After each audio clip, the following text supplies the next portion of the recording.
దయగల ప్రభువా, ప్రేమగల తండ్రి, ఈ పరిశుద్ధ ఘనమైన నామానికి మా నిండు కృతజ్ఞత వందనములు చెల్లిస్తున్నాము.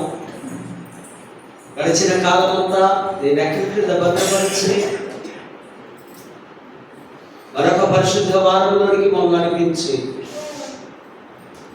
ఈ లంచ్లో మొదటి ఆదివారముగా ఈ పరిశుద్ధ దినమందు ప్రభువా, మీ ఆజ్ఞానుసారముగా, నీ చిత్తానుసారముగా మా యొక్క యాత్ర కొనసాగడానికి కృపను చూపగలనంటూ ప్రభువా, దైవ సందేశాన్ని భయంతో, భక్తితో, శ్రద్ధతో మేము విని లోతైన విశ్వాసంలోనికి ప్రయాణించులాగున సహాయం చేస్తూ చేరవచ్చినటువంటి దైవిక కుటుంబం అంతటిని కూడా దీవించగలరంటూ క్రీస్తు నామమున వేడుకొంటున్నాము తండ్రి. ఆమేన్. దయచేసి కూర్చుందాం.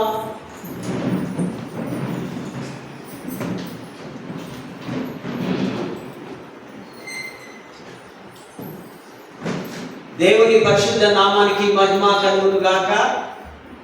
మరి ఘనమైనటువంటి గొప్ప భాగ్యం ప్రతి వారం ఈ విధముగా ప్రభుతో అడుగులో అడుగు వేసి సిలువను చూస్తూ సిలువలో వేలాడుతున్న యేసు మనకు చేస్తున్న మేళ్లను, దీవెనలను అనుభవిస్తూ మహాదేవునికి మనము నిండైన కృతజ్ఞతలు చెల్లించాలని, ఇటువంటి ఒక ధన్యతను, భాగ్యాన్ని నాకు అనుగ్రహించినటువంటి అధ్యక్ష మండలకు, పీఠాధిపతి గారైనటువంటి most reverend doctor professor Reuben Mark తల్లి గారికి, అధ్యక్ష మండలకు vice chairman reverend doctor T Bhaskar అయ్య గారికి, అధ్యక్ష మండలకు డిసిసి చైర్మన్స్, క్లర్జీ, నాయకులు, ఆఫీసర్స్, అధ్యక్ష మండలంలో ఉన్న ప్రతి చర్చ్ ఆఫ్ సౌత్ ఇండియా మరియు మన సంఘాలన్నిటికీ కూడా యేసుక్రీస్తు నామమున మీకందరికీ మరి శుభములు, దీవెనలు, ఆశీస్సులు తెలియపరుస్తున్నాను. సిఎస్ఐ వెస్లీ చర్చ్ జగతిగుట్ట సంఘపక్షముగా మరి ప్రత్యేకమైన శుభములు వీక్షిస్తున్నటువంటి అందరికీ కూడా క్రీస్తు నామములో మరి ఆ ఘనమైన ఆశీస్సులు ప్రకటిస్తుంటున్నారు. మహాదేవుడి కృప, మనము సజీవులుగా ఉండడం. సో ఇవాళ మనకు పెద్దలు దేవుని ద్వారా అనుగ్రహించినటువంటి అంశం దయని చూపుటకై పిలుపు, కరుణ, వాత్సల్యత. Call to be compassionate. దయని చూపించడానికి, కనికరము చూపించడానికి, వాత్సల్యత చూపించడానికి, ప్రేమను చూపించడానికి దేవుడు మనం పిలుచుకున్నాడు. సింపుల్. క్రైస్తవుల్లో ఉండవలసినటువంటి సుగుణ, ఆ లక్షణ, ఎవరైతే పిలువబడ్డారో వారు కరుణగల, జాలిగల హృదయాన్ని కలిగి ఉండాలి. ఈ లెంట్లో ఈ కరుణ, జాలి, వాత్సల్యత అన్న దాని హెసెడ్ అన్నారు హీబ్రూలో. హెసెడ్ అంటే ఈ యొక్క దయతో కూడిన హృదయం, కరుణతో కూడిన హృదయం, ప్రేమతో కూడిన హృదయముగా మనము దీన్ని భావిస్తున్నాం. It's a royal love, eternity love, ever lasting love, agape అని మనము వివిధ రకాలుగా అనుకోవచ్చు. అండ్ కవరెంట్ ఆఫ్ లవ్, నిబంధన, ప్రేమ. ఈ ప్రేమ దేవుడి దగ్గర నుంచి ఒక ప్రవాహం వలె మన హృదయంలోనికి వస్తూ ఉంది, ప్రవహిస్తూ ఉంది. మన హృదయాన్ని తెలిస్తే దేవుడి ప్రేమ కనపడాలి. ఆ ప్రేమ మనము ధ్యానిస్తూ కూర్చున్నాం. దేవుడు కరుణా సంపన్నుడు. తన సిలువ బలియాగము ద్వారా మనలను రక్షించను.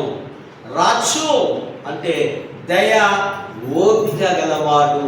ఇప్పుడు మాట అన్నారు, దయ, ఓపిక, రాజు.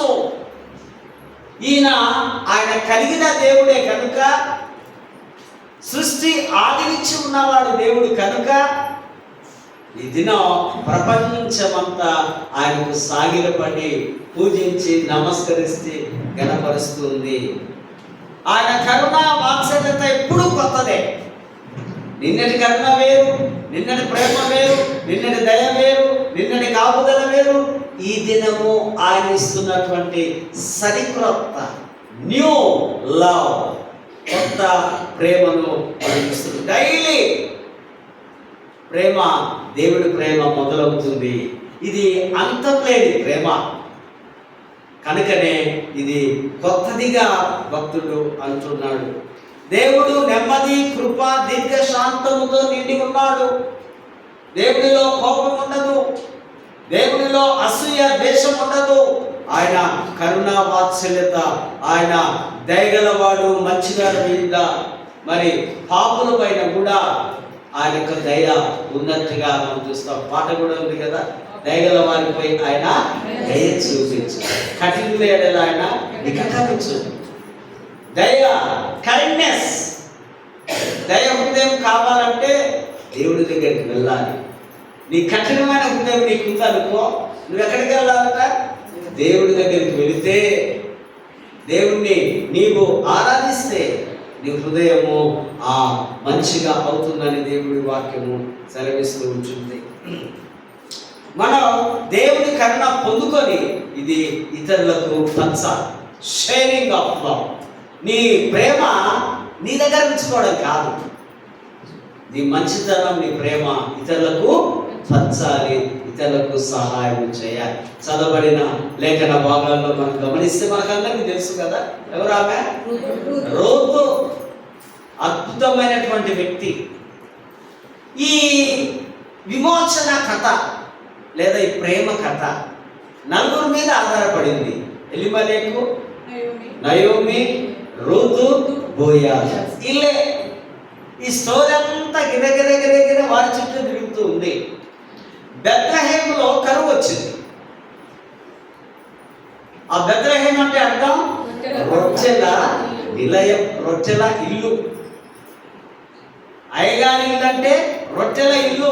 అయ్యగారింటికి వస్తే ఏం చేయాలి? మీరు రొట్టెలు తిని వెళ్ళాలి. బెత్లెహేం, బెత్లెహేం అన్నారు హీబ్రూలో. సో ఈ బెత్లెహేంలో కరువు వచ్చినప్పుడు వీరికి ఇద్దరు కుమారులు, వీరు నలుగురు కలిసి ఎక్కడికి వెళ్తున్నారట? మోయాబు దేశం. మోయాబు ప్రాంతం అన్యుల ప్రదేశం. మోయాబీలకు, ఇజ్రాయెల్ ప్రజలకు అస్సలు పడదు. అక్కడ చాలా బాగుందేమో, అక్కడ బాగా సంపాదించుకుంటాం, అక్కడ మేము దీవించబడతామని మరి ఏమనుకున్నారో ఏమో. నలుగురు కలిసి ప్రయాణమై ఓకనే వీళ్ళు పడుసోదు కదా, ఇద్దరు కుమారులు. చలో ఇక్కడే స్థిరపడుతున్నాం, ఇక్కడ అమ్మాయిలను మనము వివాహము చేసాం. ఎవరితో? అన్యులతో. ఇశ్రాయేలు ప్రజల యొక్క వివాహం అయిపోయిన తర్వాత మరి వీడికేమైందో, ఈ పెద్ద మనిషికి ఏమైందో, ముగ్గురు ఒకేసారి అవుట్. ఈ ముగ్గురు ఏమైపోయినారు? చనిపోయారు. ఎట్లా చనిపోయారు? దేవుడు రాయించలేదు. పెద్ద మనిషి ఈ యొక్క నయోమి హృదయం అనుకుంటుంది, నేను దేవుడికి వ్యతిరేకంగా వచ్చున్నాను కనుక ఇప్పటి నుంచి నా పేరు నయోమి కాదు, మారా. మారా మీన్స్ చేదు. నన్ను చూడగలక, ఈ చేదు నేను తినలేను, ఈ చేదు తాగలేను, ఈ చేదుతో నేను మాట్లాడలేను అనుకోవాలి ప్రజలు. అనుకొని పాపం ఆ ఇద్దరు కోడలు చూపించింది. ఓర్పా, మరొకరు రూతు. అమ్మా మీరు ఎంగి కదా, పంచము కదా, ఇక నా దేశానికి నేను పోతా, ఎట్లా తిప్పలు పడిపోతా, నా వాళ్ళు ఉన్నారు కదా, మీరు మీ దేశంలో, మీ ప్రాంతంలో, మీ పెద్దలు, మీ ఇంటికి మీరు వెళ్ళండి. అప్పుడు ఖుషి అయిపోయింది ఓ పాప. ఎంత ఆలోచించి అమ్మ నేను సంగతి పీడపోయింది నాకు. చలో నేను మళ్ళీ ఏదైనా చేసుకుంటా, పెళ్లి చేసుకుంటా, మొత్తానికి ఏదో థ్యాంక్స్ చెప్పి ముందు పెట్టుకొని వెళ్ళిపోయినా. వెళ్ళిపోయిన తర్వాత మళ్ళీ రూతును అడుగుతుంది, నీ సంగతి ఏంటి? రూతు చాలా ఇష్టమైన మాట.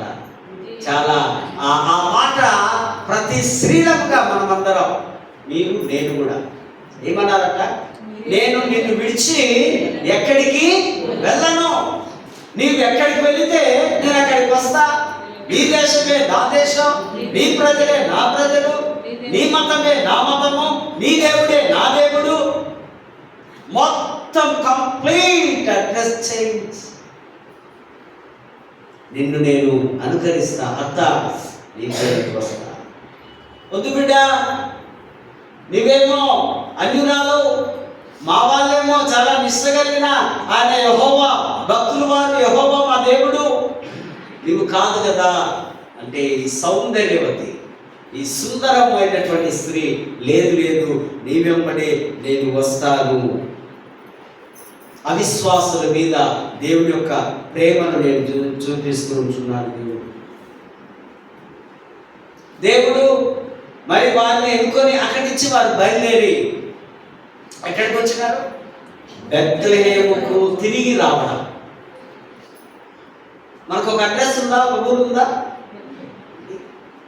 తిరిగి ఆ ఊరికి ఎప్పుడొక్కసారి వెళ్ళాల్సిందే. మన పితరులు, మన ప్రాంతం వారు, మన మతము, మన కులం వారు, వారందరి దగ్గరికి మనం ఎప్పుడో ఒక్కసారి కట్టెపట్టుకున్న టైం కన్నా వెళ్ళాల్సింది. అట్లనే వచ్చింది. ఏమీ లేదు, భూమి లేదు, ఇల్లు లేదు, ఘోరంగా ఇద్దరు ఉన్నారు, కానీ మీకు ఫుడ్ కావాలి. అప్పుడు ఈమె ఈ యొక్క సౌందర్యవతి, ఈ చిన్నది, అప్పుడు ఒక బోయాజు రాజు చేనులోకి పనికి వెళ్ళినట్టుగా. పనికి అంటే దీనేమంటామంటే లేవ్యాకాండం 19:9 విదేశీయులకు విధవరాలకు మనం వరి వస్తున్నప్పుడు ఆ పద్ధతి గ్రామాల్లో కొంతమందికి తెలుస్తుంది. కొన్ని పనులు పనిగా అది కాదో పక్క పంటో లేదో చేతి వదిలేస్తారు. పల్లీలు కోసిన తర్వాత ఆ భూమిని విడిచిపెట్టినాక నాశనం మళ్ళీ ఇట్లా చేస్తే కొన్ని పల్లీలు వస్తాయి. ఈ కండగడ్డలు ఆ దున్నిన తర్వాత మళ్ళీ మనం పోయి చేసుకుంటే కొన్ని మనకు దొరుకుతాయి. అంటే నీకు అర్థం కాదని చెప్తున్నా. ఆ విధంగా ఈ రూల్ ఉంది ధర్మశాస్త్రం. మోషే ధర్మశాస్త్రం చట్టంలో విదేశీయులకు విధవరాలకు దిక్కులేని వారికి ఈ యొక్క పరిగా ఆ గింజలు, ఆ ఎవల గింజలో మరి గోధుమ గింజలో ఏమి ఇచ్చినాడు ఆయన? బోయాజు చేతిలో వేరుకుంటుంటే బోయాజు ధనవంతుడు కదా, ఎంక్వైరీ చేస్తున్నాడు ఎవరిచ్చింది అది. చాలా బ్యూటీగా ఉంది. అప్పుడే ఇక మనవుడు ఏమనుకుందాం, మన భాషలో ఒక లైన్ వేసినట్టు వేసింది. అంటే వాళ్ళు అంటున్నారు ఈమె విదేశీయురాలు, ఇదిగో మన నయోమి ఉంది కదా, నయోమి యొక్క కోడలు, అక్కడ చేసుకుంటూ వాడు విడిచిండు. ఆ కోడలు తీసుకొని పెద్ద మనిషి వచ్చింది. ఓ కావచ్చు అని చెప్తున్నాడు. ఓ చిన్నదానా కుమారి, భయపడకు, ఇదిగో నీకు నేను రక్షణ కల్పిస్తాను. ఇకమ్మా మా యువకులు మంచోళ్ళు కాదు, వాళ్ళకి చెప్తారే ఎవడు కూడా చేయడానికి వీలు, నిన్ను నేను సంరక్షిస్తా అంటూ మెల్లమెల్లగా ఆమెను ఆ ఒక విధంగా ఆ లైన్లోకి తీసుకొని వస్తున్నాడు.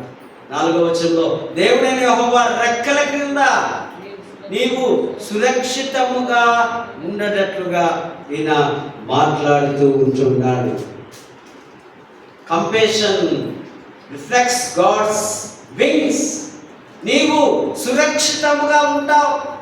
91వ కీర్తనలో కూడా దేవుని రెక్కల క్రింద నీవు భద్రపరుస్తూ ఉంటావు అని ఆయన దయ చూపించినట్టుగా, ఎవరు కూడా టచ్ చేయకూడదని, దేవుని యొక్క రెక్కలే నిన్ను కాపాడుతాయని మరి బోయాజు అంటున్న మాటలు ఇక్కడ మనం చూస్తూ ఉంటున్నాం. ఆపదల్లో యెహోవా యొక్క రెక్కలు, కోడి తన పిల్లలను తన రెక్కల క్రింద ఏ విధంగా కాపాడుతుందో ఆ రీతిగా దేవుడు మనలను కాపాడుతున్నాడని, దివ్య ఆశ్రయం తల్లి పక్షి ఏ విధంగా పిల్లలను కప్పి ఉంచినట్లు దేవుడు మనలను ఆ శ్రద్ధతో కాపాడుతాడని దేవుడి వాక్యము సెలవిస్తున్నట్టుగా మనము గమనిస్తూ ఉంటున్నాం. 10వ వచనంలో పరదేశైన నాయందు మోయాబీలకు ఇశ్రాయేలు మధ్య శత్రుత్వం ఉంది, కానీ రూతు పట్ల బోయాజు దయ చూపిస్తున్నాడు. వారి దేశంతో, వారి మతంతో, వారి దేవుడితో బోయాజు పని లేదు, కానీ ఈమెతోనే, ఈమె వినయము విధేయత ఫస్ట్ సారి చూడగానే ఆమె మీద ఒకలాంటి భావము కలిగినట్టుగా ఇక్కడ మనం చూస్తూ ఉంటున్నాం. 16వ వచనంలో ఆమె కొరకు పిడికెళ్ళు పడవేసి ఆమెను ఏరుకొనున్నట్లు విడిచిపెట్టుడి. బోయాజు తన అనుచరులకు ఆజ్ఞాపిస్తూ ఉన్నాడు, మీరు కావాలనే కొన్ని విడవండి, ఆ లైన్స్ అన్ని, ఆ యొక్క పనులు, ఆ పంట వర్ష క్రమాన్ని వదిలేస్తే ఆమె మిగిలిన వాటిని పోసుకుంటుంది. ఆమె యొక్క అత్త జీవించడానికని ఆ బోయాజు తన పని వారికి ఆజ్ఞాపిస్తున్నాడు. 17వ వచనంలో ఆమె ఏరుకొని దానిని జుల్లగొట్టగా, ధాన్యపు ఆ గింజలను దుడ్డు కర్రలతో కొడతారు కదా, ఆ వరి నేను చూసిన ఇట్లా పట్టుకొని ఇట్లా కొడుతూ ఉంటే ఆ గింజలన్నీ పడిపోతాయి, చెత్తని తీసి ప్రక్కన దుల్లగొచ్చినట్లుగా ఆ గట్టి గింజలు. తర్వాత అవి గాలి వచ్చే టైంలో దాని ఇట్లా పెట్టి గాలికి చేస్తూ ఉంటే పొట్టు అంతా, పొట్టు క్రైస్తవులందరూ రాలిపోతారు. ఒకసారి ఒక పాస్టర్, సీనియర్ పాస్టర్ వాడు అసిస్టెంట్ పోతుంటే వాడు అసిస్టెంట్ అన్నాడట, అయ్యగారు మన సంఘంలో నుంచి కొద్దిమంది బయటికి పోతున్నారు, ఎందుకో నేను ఎన్నోసార్లు చెప్పినా మన దగ్గర రావడం లేదంటే సీనియర్ పాస్టర్ నవ్వి, అరే వారు పోతే పోనిరా, వాళ్ళు ఆ తాలు ఆ పొట్టు లాంటి వారు గట్టి గింజలు కావు. గట్టి గింజలు అయితే భూమిలో సంఘములో ఉంటాయి, ఈ పొట్టు గాలి వస్తే ఎక్కడికక్కడ చెదరిపోతుంది. ఈరోజు ఇక్కడ ఉంటాడు, రేపు అక్కడ ఉంటాడు, ఎక్కడి ఎక్కడ ఉంటాడు. వారు వెళ్ళడమే మంచిది. ఈ సీనియర్ పెద్ద పాస్టర్ అన్నట్టుగా ఈ గట్టి గింజలన్నీ దుల్లగొట్టినప్పుడు చాలా ఆమెకు ఒక తూమెడు అని అక్కడ రాయబడి ఉంది. ఆ తూమెడు తల మీద పెట్టుకొని మోసుకొని ఆ రూతు తన అత్త దగ్గరికి వెళ్ళినట్టుగా చూస్తాం. ఉపకారము చేయుట, దేవుడు తనని విడిచిపెట్టలేదని, తమ పట్ల ఆయన ప్రేమ దయ నిజంగా ఉంది అని నయోమి గ్రహించింది. నయోమి ఒకప్పుడు జ్ఞానం లేక కలిగి వచ్చింది, బ్రతకలేమని శాపగ్రస్తులైనటువంటి మోయాబు దేశానికి వెళ్ళి అక్కడంతా నష్టపోయింది. ఇప్పుడు మళ్ళీ దేవుని ఘనపరుస్తుంది. మనకు బోయాజు చెప్తున్నామే, మనకు బోయాజు సమీప బంధువు, ఎలిమెలెకుకు ఆయన చుట్టం. ఈ యొక్క బెత్లెహేము బోయాజు స్వగ్రామము, దావీదు బోయాజు, దావీదు బెత్లెహేముకు నివాసి. యేసు ప్రభువు ఎక్కడ పుట్టినాడట? బెత్లెహేములోనే పుట్టాడు. బెత్లెహేము అంటే ఇప్పటి ఊరు కాదు, పూర్వం నుంచి ఉన్న ఊరు. ఆయన మనకు దగ్గర చుట్టం. మోషే ధర్మశాస్త్ర చట్ట ప్రకారం బంధువులకు సహాయం చేయాలి ఇతరులు. తన బంధువులకు అందుకే మనకు ఎవరైనా బంధువులు ఉన్నారనుకోండి, బంధువులు ఒకరికొకరు సహాయం చేసుకుంటారు. కారణం ఇది మోషే ధర్మశాస్త్ర చట్టం అని ఇక్కడ మనము గమనిస్తూ ఉంటున్నాం. కనుకనే ఈ యొక్క ఆ మోయాబు దేశంలో నుంచి వచ్చిన రూతు మరి దేవుని యెహోవా దేవునిలో విశ్వాసం ఉంచినట్టుగా లేఖన భాగాల్లో మనం చూస్తూ ఉంటున్నాం. మరి సువార్తల పాఠంలో కూడా మనం చూస్తే అంటరాని వారిని ప్రేమతో తాకడం. అంటరాని వారు వీళ్ళంతా ఎవరు? వీళ్ళు కుష్ఠరోగం. కుష్ఠరోగము యేసు ప్రభుకు అంటలేదేమో కానీ యేసు ప్రభు స్వస్థత వాడికి అంటుంది. నువ్వు నాకు ఇష్టమే, నీవు శుద్ధుడు కమ్మని ఆయన చెయ్యి చాపి యేసు ప్రభులో ఉన్నటువంటి ఆ యొక్క కంపేషన్, ఆ దయ, ఆ గుణాన్ని ఇక్కడ మనము గమనిస్తూ ఉంటున్నాం. ఇది దైవికమైనటువంటి కరుణ, అత్యంత స్వచ్ఛమైనటువంటి ప్రేమ. కనుకనే క్షమ ఈ సాంఘిక నైతిక విలువలకు ఈ క్షమ మూలముగా ఉంది. యేసు నేటి ప్రపంచంలో అంటరాని వారిని తాకడం అంటే కులం, వ్యాధి, లింగం అడ్డంకులన్నీ మనకు ఎన్నో కనిపిస్తూ ఉంటాయి. ఎగ్జాంపుల్ మనకు తెలుసు, మదర్ తెరిసా గారు. వారు కుష్ఠరోగుల మధ్యనే సేవ చేయడం. అందుకే కొద్దిమంది ఇటువంటి మహాభక్తులు, ఇటువంటి సేవకుల గురించి తెలుసుకుంటే మనలో ఒక 5% అన్న మార్పు వచ్చి, సో వారిలాగా నేను కూడా ఉంటా, వారిలాగా నా దాతృత్వము ఇతరులకు ఇస్తాననే ఒక మనస్సు మనం నేర్చుకోవాలి. అందుకే బైబిల్ మనకు ప్రతి వారము నేర్పిస్తూ ఉంది. ఈ యొక్క compassion restores people to community. ఇది సమాజంలో, సంఘంలోనికి ఇది తీసుకొని వెళుతుంది. ఈ యొక్క కరుణ, ఈ వాత్సల్యత, ఈ కృప. ఇక్కడ మనం చూస్తుంటున్నాం, ఆ కుష్ఠరోగి వాడు గుట్టి చెప్తున్నాడు, మోషే విధించిన ఆ యొక్క కానుకలను మీ యాజకుడికి నీవు సమర్పించుకో. నీకు ఈ హీలింగ్, నీకు స్వస్థత ఉట్టిగా రావడం లేదు, వెళ్ళి కానుకలు వేయాలి. దేవుడే చెప్తూ ఉన్నాడు. దేవుడి సేవా పరిచయ కొరకు మనం ఏ విధంగా కానుకలు సమృద్ధివంతంగా ఇస్తున్నామో, ఈ యొక్క ఆరోగ్యం పొందిన వాడు కూడా ఇవ్వాలని ఆ దేవుడి వాక్యాన్ని డేటగా మనతో మాట్లాడుతూ ఉంది. ఇక్కడ సింపతి అండ్ ఎంపతి. సింపతి ఆయన చూపుతున్నాడు, ఐ ఫీల్ ఫర్ లాస్. ఈ అనుభూతి, ఆయన లాస్ అయినందుకు నేను, లేదా వాడికి ఆ కష్టం వచ్చినందుకు నేను బాధపడుతున్నాను. కానీ ఎంపతి అన్నది మాత్రం అది కాదు. Feeling with compassion. నేను ఇన్వాల్వ్మెంట్ అవుతున్నాను వారి రోగములో, వారి బాధలో, వారి శ్రమలో. మనకు తెలుసు, లూకాసు సువార్త 15వ అధ్యాయంలో తప్పిపోయిన కుమారుడు ఆయన పోయినప్పుడు ఆ తండ్రి వాడు ఇంకా దూరముగా ఉండగానే, dirty son is walking, mighty father is running. ఈ యొక్క ఉపమానంలో మనం చూస్తే తప్పిపోయిన కుమారుడు మనమే. ఎదురు చూసే తండ్రి యేసు ప్రభు నేను పిలుస్తున్నాడు. ఆయన ఎప్పుడు వస్తావు? ఎన్ని లెక్కలు చూస్తున్నావు? ఎన్ని సండేస్ చూస్తున్నావు? నీ హృదయం మార్చబడడం లేదా?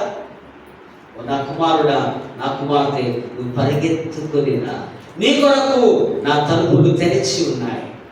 నీ మీద నేను ఒక ప్రేమ అనురాగాలు చూపుతూ మరి ఎంపతిని కూడా మీకు నేను కనపరుస్తున్నా.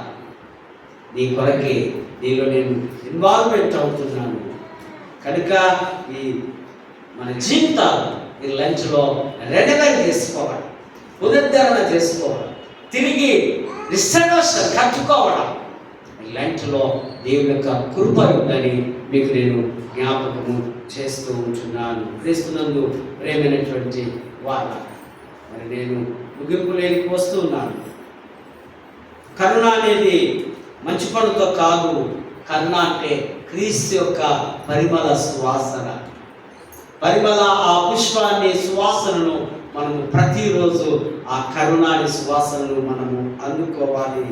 మనం కరుణతో వ్యవహరించినప్పుడు పరలోకాన్ని భూమి తాకుతూ ఉంది. భూమి తాకినప్పుడు భూమి మీద ఉన్న నివాసులందరూ కూడా పరలోకానికి చేర్చబడతారు. దేవుని యొక్క ఆ వాత్సల్యత ఉంటే, దేవుని యొక్క కృప ఉంటే. అన్యురాలైన ఆ మోయాబీరాలైనటువంటి రూతు దేవుడి కొరకు ఒక కమిట్మెంట్.